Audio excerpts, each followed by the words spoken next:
Et salut à tous, Salut. très chers amis investisseurs, on est très heureux de vous retrouver pour une nouvelle vidéo. Yes. Et là, cette fois, donc, on va traiter de comment trouver encore une fois un bien rentable en 2022. Ouais, gros sujet. Voilà, gros sujet, étant Grosse donné question. que bon, ça devient de plus en plus compliqué. Ça l'a été notamment en 2021, notamment au niveau des banques où pareil, c'est un peu plus compliqué en termes de financement. Ouais, mais là, le constat en termes de recherche, c'est Ouais. que vous avez davantage d'investisseurs sur le marché. Et en plus, le marché est complètement saturé en termes d'offres, vraiment très saturé. Après, ça dépend des localisations, des secteurs, des régions. Mais voilà, donc d'un côté, vous avez énormément de demandes et pour très peu d'offres, donc c'est vraiment très compliqué. Ouais, et de plus en plus d'investisseurs commencent à être très bien formés.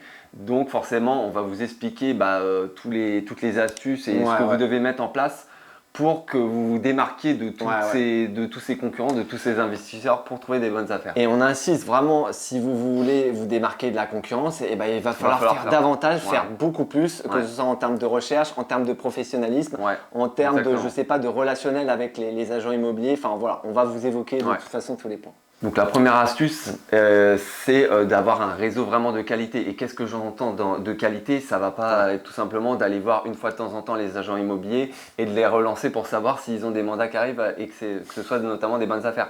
Ça va être tout simplement aller les voir, soyez vraiment pro avec une petite feuille. Montrez que vous êtes là vraiment de manière sérieuse et que vous n'allez pas leur faire perdre leur temps.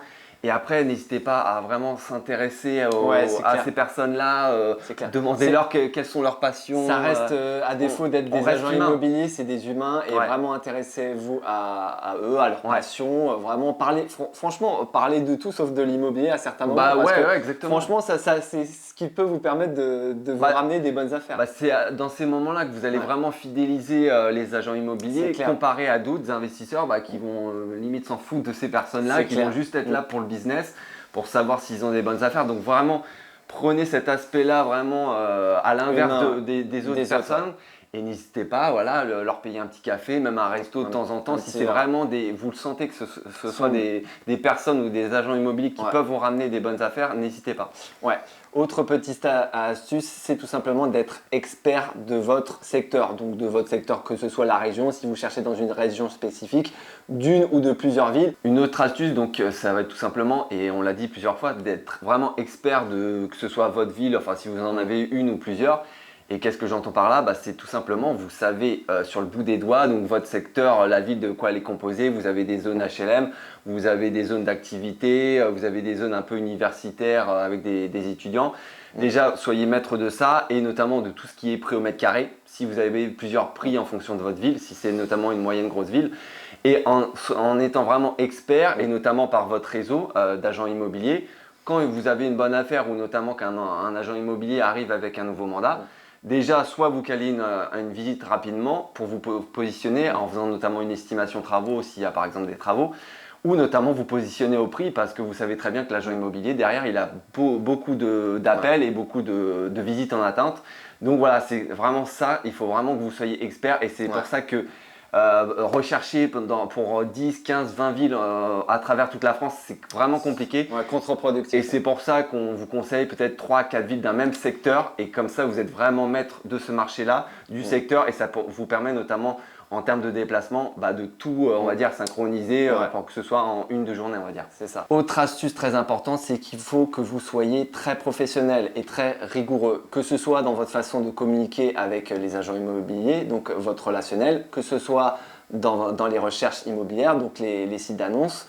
Et puis voilà, c'est ça qui va faire toute la différence. Notamment, c'est ce qu'on donne notamment aux personnes que l'on accompagne. Nous, on avait créé une sorte de fiche avec tous les critères, on avait mis même nos photos, etc., le budget.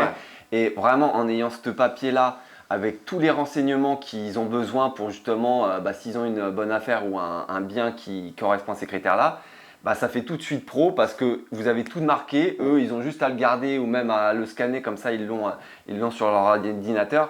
Et après voilà, ça fait vraiment pro. Et combien le font? Je suis pas sûr qu'il y en ait beaucoup qui le font. Donc c'est vraiment. C'est ce que j'allais dire, c'est ce qui va vous permettre de vous démarquer de la concurrence. Tout simplement. Ensuite, une autre astuce, mais c'est vrai qu'on l'a dit pas mal de fois, c'est rechercher régulièrement, que ce soit tous les jours ou 1 ou 2, voire 3 fois par semaine.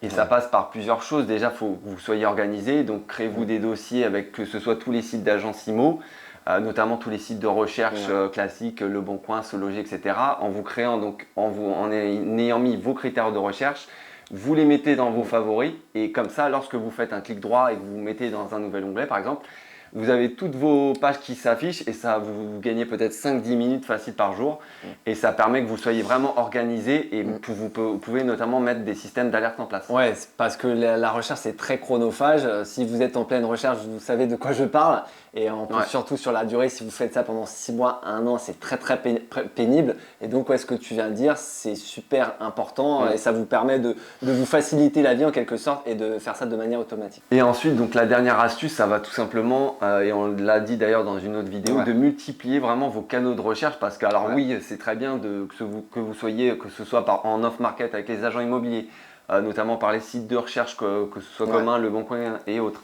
les sites d'agence, multipliez vos canaux et vous pouvez passer notamment par des sites qui sont payants, notamment donc, le bien rentable, on vous le mettra notamment dans la bio. Donc ça c'est un site payant bien évidemment, mais si c'est vraiment votre but de trouver un bien rentable cette année, n'hésitez pas, c'est quoi? C'est 23 des euros sommes ridicules. par mois. Et dans ce site-là, vous avez pas mal de biens qui sont plus ou moins intéressants. À vous de faire notamment votre tri et vos calculs de côté parce que c'est vrai qu'on ne sait jamais. Mais voilà, ça peut permettre que vous trouviez par ce canal-là un bien rentable et c'est pas négligeable. Encore une fois, pensez à la concurrence. Est-ce que 95% de vos concurrents passent par des sites payants? Je ne suis pas sûr. Ouais, je ne suis pas sûr. Donc vraiment, chaque petit détail va faire la différence et ne serait-ce que passer par des sites payants, un ou plusieurs d'ailleurs, ça peut vous ramener un bien rentable et ne serait-ce que ça vous ramène 500 euros de cash flow. Si vous avez payé, je ne sais pas, 20 euros par mois pendant 6 mois, faites les calculs, mais je pense que ça reste quand même intéressant. Après, vous pouvez aussi notamment passer par des chasseurs IMO, mais bon, c'est vrai qu'on ne sait pas trop ce qu'on conseille parce que des fois, en plus, vous pouvez avoir des chasseurs IMO qui ne sont pas non plus très bons et notamment faire très attention à ce qu'ils vous proposent parce qu'ils vont vous dire c'est du 8, 9, 10, 11, 12%. Alors que ça se trouve c'est beaucoup moins, donc ça vraiment très important à prendre en compte. C'est aussi un budget, c'est généralement du 8-10% ça se trouve du prix du bien, donc ça c'est à prendre en compte. Donc pour finir, n'hésitez pas, comme tu l'as très bien dit, à faire 10-15% de plus de la majorité des investisseurs de ce qu'ils ne sont pas prêts à faire, que ce soit des sites payants, fidéliser les agents immobiliers, enregistrez tous vos critères de recherche, vraiment soyez expert de votre marché et c'est que comme ça que vous trouverez un bien rentable. Exactement, on espère que vous avez apprécié cette vidéo, n'hésitez pas à nous mettre un gros like si vous avez apprécié, à nous commenter si vous avez peut-être des questions. Vous abonner, ça nous fera vraiment très plaisir, notamment pour vous refaire d'autres vidéos. Exactement, et puis écoutez, on se retrouve pour de prochaines vidéos. Salut, ciao.